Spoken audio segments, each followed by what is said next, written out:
ये सिर्फ एक इंडियन एयरफोर्स की अचीवमेंट नहीं थी। ऑपरेशन सिंदूर एक और बात ने बहुत मान्य रखता है कि हम तीनों सर्विसेज ने एक साथ प्लानिंग करी है, एक साथ एग्जीक्यूशन करा है और इस मिशन को अंजाम तक पहुंचाया है। तो ये एक बहुत बड़ी बात है जो पहली बार हुई है जब राइट फ्रॉम प्लानिंग स्टेज तीनों सर्विसेज ने काम एक साथ किया है। इस साल बहुत सारे ऐसे ओकेजन आए जब भारतीय वायुसेना को ये काम करना पड़ा।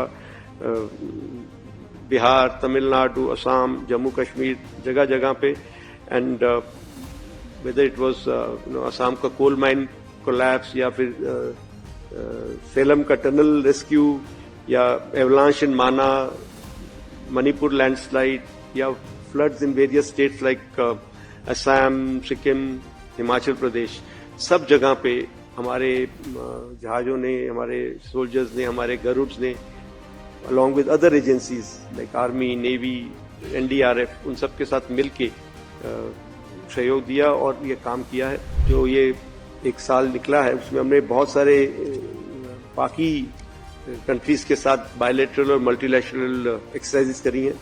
ये एक्सरसाइजेस बहुत इंपॉर्टेंट हो जाती हैं क्योंकि इनके थ्रू हम अपने विचार उन तक पहुंचा सकते हैं, उनके विचारों को ग्रहण कर सकते हैं, कुछ नया सीख सकते हैं, कुछ सिखा सकते हैं और सबसे ज्यादा है कि आपका जो आपस में एक रैपो बन जाता है इंटरनेशनल फोरम में, वो बहुत जरूरी होता है।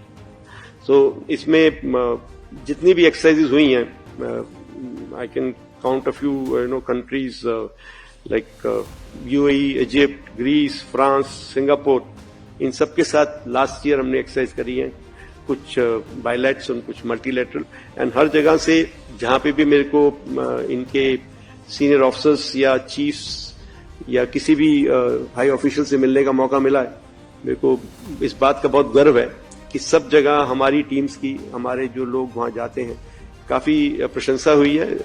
कई लोगों ने स्पेशली मुझे कॉल करके ये बोला है कि the way our teams have conducted, the way they have been able to orchestrate things there, they are very happy and they would like to continue this cooperation. Friends from media, my colleagues from the headquarters, ladies and gentlemen, on the occasion of the 93rd anniversary of Indian Air Force, it's my proud privilege to be here and extend a very warm welcome to you all. This day, it's an opportunity for us to think about what has been done in the last 1 year and also celebrate from where we have started to which place we have reached. And also it is the time for us to pay our respect and be thankful to our predecessors, our veterans who have really guided us all these years and brought us to where we have landed up today. So the last 1 year, if I can start, I think the first thing that I must start with is Op Sindoor. So that was the highlight of this year gone by. In the aftermath of what happened in Pahalgam, we all know that we took a decision that we have to make them pay a price for whatever they have been doing and to avenge that, killings of the innocents. And a clear directive, clear mandate was given to the Indian Armed Forces, and Indian Air Force was the prime stakeholder in that, in terms of 2 major targets out of the 9 that were chosen towards the terrorist camps were given to Indian Air Force to address. And I think the way that whole even went by, the way in the aftermath, that 3 or 4 days of conflict that we had with our western neighbor, it stands as a lesson which will go down in history that this is one war that was started with a very clear objective, and it was terminated in a quick time without just prolonging it. We are seeing what is happening in the world. The 2 wars that are going on, there's no talk about termination. But we could make them reach a stage where they ask for a ceasefire, ask for termination of hostilities. And also we took a call as a nation to terminate those hostilities because our own objectives were met. I think this is something that the world needs to learn from us, and I have said this earlier also. During that conflict of 4 days, that is attacking the terrorist camps and thereafter giving them a befitting reply to their misadventures, trying to attack our civil population and attack our military installations. Our robust air defense infrastructure, was very, very important part of the whole plan, and that came in. It along with its all the three services, the Army, Navy, Air Force assets being merged together, the air defense assets, the counter UAV assets, and everything working under one combined control of IACCS. It worked out to be a game changer, and under that they were almost not allowed to any freedom to do anything. And our long-range SAMs, the long-range SAMs that we had procured recently and operationalized, that again, turned the table on them. We could look deep inside their territory. We could make sure that they were not able to operate even within their territory, up to a certain distance. And it will go down in the history that longest kill that we achieved of more than 300 kilometers by that. And it seriously curtailed their activities. Of course, as far as offensive action is concerned, the indigenously developed weapons, the indigenously integrated weapons were used, long-range weapons were used with good precision, and pan front, about 1,200 kilometers of border front, and deep inside enemy territory up to almost 200 plus kilometers inside. We were able to strike. We were able to strike with precision, with minimal collateral, trying our best not to have any casualties from civilian side. And we were able to bring them to their knees in, actually speaking, one night of intensive operations. And, the ability of Air Force to be able to deliver this catastrophic firepower, and it has been shown, I think, first time after 1971. And this is something that a nation has not seen in the recent past. And our own motto this year, that has been Achuk, Abhedya, Evam Satik, has been proven in this operation, if I can say. Achuk, जो अपने mission से कभी चूकता नहीं है, जो अभेद्य, impervious, जिसको कभी भेदा नहीं जा सकता, और सटीक, the precision which was shown in our strikes, which जिसका सबको पास सबूत है, open source में जो satellite images are showing the kind of hits that we were able to achieve. तो ये जो अचूक, अभेद्य और सटीक, हमने अपने आप को एक्चुअली प्रूव किया इस ऑपरेशन सिंदूर में. एंड ये सिर्फ एक इंडियन एयरफोर्स की अचीवमेंट नहीं थी. ऑपरेशन सिंदूर एक और बात में बहुत मान्य रखता है कि हम तीनों सर्विसेज ने एक साथ प्लानिंग करी है, एक साथ एग्जीक्यूशन करा है, और इस मिशन को अंजाम तक पहुंचाया है. तो ये एक बहुत बड़ी बात है जो पहली बार हुई है, जब राइट फ्रॉम प्लानिंग स्टेज तीनों सर्विसेज ने काम एक साथ किया है. एक बात मैं इसमें जरूर कहना चाहूंगा कि इस मिशन में आप लोगों ने, आपने और आपके साथियों ने, मीडिया ने एक बहुत बड़ा रोल प्ले किया है, क्योंकि जो फॉग ऑफ वॉर, जिसे हम पहले कहते थे लैक ऑफ इंफॉर्मेशन, क्या हो रहा है, कहां क्या हो रहा है, वो आजकल उसका जो मतलब थोड़ा चेंज हो गया है. आजकल plethora of miss information is causing fog of war. चारों तरफ मिस इन्फॉर्मेशन है. तो हमारे मीडिया ने बहुत ही अच्छे तरीके से उसको हैंडल किया. काफी जगह पे काफी चैनल्स ने, काफी मीडिया पर्सनल ने उसको क्लैरिफाई किया है, जो गलत न्यूज फैल रही थी, क्या फेक न्यूज फैल रही थी. और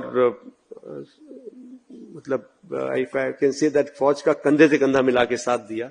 और इस सब में ये एक बहुत इंपॉर्टेंट हो जाता है कि जो हमारे सोल्जर्स हैं, जो हमारे फील्ड में काम कर रहे हैं, वो लोग इन सब मिस इन्फॉर्मेशन से अफेक्ट ना हो, हमारे जो जनरल पब्लिक है उसका जो मोराल है वो डाउन ना हो। तो उसमें जो आप लोगों ने सहयोग दिया, आप लोगों ने जो काम दिया वो बहुत सराहनीय है, और मैं आप सबकी इसके लिए आप सबका और आपके साथियों का धन्यवाद करना चाहूंगा। मे भी कोई एक दो चैनल्स थे जो कुछ और कह रहे थे और कुछ और किसी और तरफ जा रहे थे, लेकिन generally majority was totally in sync with what was happening and in sync with the fighting for one nation, which is very, very commendable. As far as other than Sindoor, other than operations, what is concerned is, of course, we have been consistently demonstrating our commitment towards humanitarian aid in disaster relief operations or any time aid to civil authorities that is required. इस साल बहुत सारे ऐसे occasion है जब भारतीय वायुसेना को ये काम करना पड़ा। बिहार, तमिलनाडु, असम, जम्मू कश्मीर, जगह जगह पे, and whether it was Assam का कोल माइन कोलैप्स या फिर सेलम का टनल रेस्क्यू या avalanche in Mana, Manipur landslide या floods in various states like Assam, Sikkim, Himachal Pradesh, सब जगह पे हमारे जहाजों ने, हमारे सोल्जर्स ने, हमारे गरुड्स ने along with other agencies like army, navy, NDRF, उन सब के साथ मिलके सहयोग दिया और ये काम किया है। ऑपरेशन सिंधु में इंडियन एयरफोर्स के जहाजों ने जो इवैक्यूएशन किया है from international crisis zone, airlifting lot of personal and of Indian origin back to India. Also during various international crises like Myanmar, Laos, Vietnam, Kenya, वहां पे भी हमारे एयरक्राफ्ट, हमारे पर्सनल या तो मटेरियल लेके गए हैं या बाकी रिलीफ ऑपरेशंस वाले इक्विपमेंट लेके गए हैं या एनडीआरएफ की टीम्स को डिप्लॉय कराया गया है। So the compassion, speed and reliability with which Indian Air Force has delivered hope under these hazardous conditions, it embodies the ideal, highest ideals of service before self. Also, जो ये एक साल निकला है उसमें हमने बहुत सारे बाकी कंट्रीज के साथ बायलैटरल और मल्टीलैटरल एक्सरसाइजेस करी हैं। ये एक्सरसाइजेस बहुत इंपॉर्टेंट हो जाती हैं क्योंकि इनके थ्रू हम अपने विचार उन तक पहुंचा सकते हैं, उनके विचारों को ग्रहण कर सकते हैं, कुछ नया सीख सकते हैं, कुछ सिखा सकते हैं, और सबसे ज्यादा है कि आपका जो आपस में एक रैपो बन जाता है इंटरनेशनल फोरम में, वो बहुत जरूरी होता है। सो इसमें जितनी भी एक्सरसाइजेज हुई हैं, I can count a few countries like UAE, Egypt, Greece, France, Singapore, इन सब के साथ लास्ट ईयर हमने एक्सरसाइज करी है, कुछ बायलैट्स और कुछ मल्टीलैटरल, एंड हर जगह से जहां पे भी मेरे को इनके सीनियर ऑफिसर्स या चीफ्स या किसी भी हाई ऑफिशियल से मिलने का मौका मिला है, मेरे को इस बात का बहुत गर्व है कि सब जगह हमारी टीम्स की, हमारे जो लोग वहां जाते हैं, काफी प्रशंसा हुई है। कई लोगों ने स्पेशली मुझे कॉल करके ये बोला है कि the way our teams have conducted, the way they have been able to orchestrate things there, they are very happy and they would like to continue this cooperation. So that has been a good success in the past 1 year.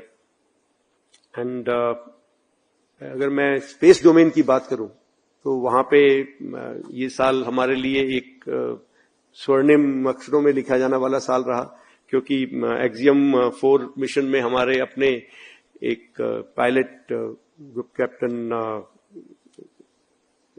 Subhanshu Shukla उसमें गए थे, तो वो हम सब ने देखा है।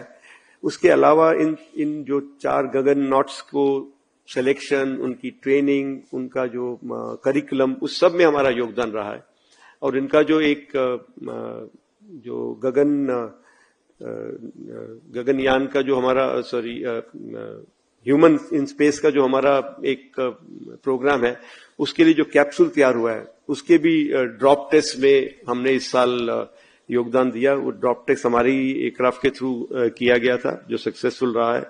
So now we have Rakesh Sharma, and along with that now we have Shubhanshu Shukla, who's joined the gang, people who have been in space, and both of them happen to be, Air Force people. So I'm very proud of that. Now we just cannot rest on our past laurels. ये जो साल गया है ये अच्छा गया है, लेकिन हमें आगे क्या करना है ये बहुत जरूरी है. एंड ये भी जरूरी है कि हम सिर्फ पिछले हुए साल से ही सिर्फ के बारे में मत सोचते रहे, हम आगे भी सोचें. And we also understand that the character of war is ever changing, and जो अगली लड़ाई होगी, the next war is not going to be exactly like the previous one, it is going to be different. So उसके लिए हमें अपनी thinking caps हमेशा on रखनी है, और अभी रेडी तो रहना ही है. नाउ रेडी के साथ साथ हमें फ्यूचर रेडी के लिए भी काम करना है. So that work is parallelly going on. We are to transform ourselves to a multi domain capable aerospace park, and which is capable of protecting the interests of the nation, and it's a credible military instrument of choice across the entire spectrum of conflict. So for this we have drawn out a roadmap up to 2047, which is a Vision 2047, which has been drawn out, and we are working towards that. That roadmap is not cast in stone. Obviously, it's 20-25 years ahead. Thinking about that is it's a tough task, especially in these kind of technologies, the way things are changing. But as of today, what we expect, the way that things should turn, we have drawn out our own roadmap, and we are working on that. And of course, we are also looking at what is happening around the world so that we can make some minor changes to that. So the vision that we have drawn out in that is of course built around Atmanirbharta, because I fully understand, all of you understand also that Atmanirbharta बहुत ही जरूरी है अगर हमें कल को एक super power बनना है, अगर हमें इंडिपेंडेंट बनना है. नहीं तो हम किसी ना किसी पे डिपेंड रहेंगे, तो जब हमें जरूरत होगी हमें वो इक्विपमेंट नहीं मिलेगा, या जो हमें इक्विपमेंट मिलेगा उसकी हम पूरी तरह उसको एक्सप्लॉइट नहीं कर पाएंगे, या जब वो आउटडेट हो रहा होगा उसको हम आगे नहीं ले जा पाएंगे. तो इसके लिए आत्मनिर्भरता बहुत बहुत जरूरी है. तो उसके लिए जो काम देश में चल रहे हैं हम सबको पता है. Of course LCA mark 1A के तो ऑर्डर्स प्लेस्ड हैं, एक ये मार्क 2 हम का ये एयरक्राफ्ट प्रोग्राम्स हैं, उधर प्रचंड के ऑलरेडी R&D पार्ट हो चुका है. Light utility helicopter almost completion stage में है.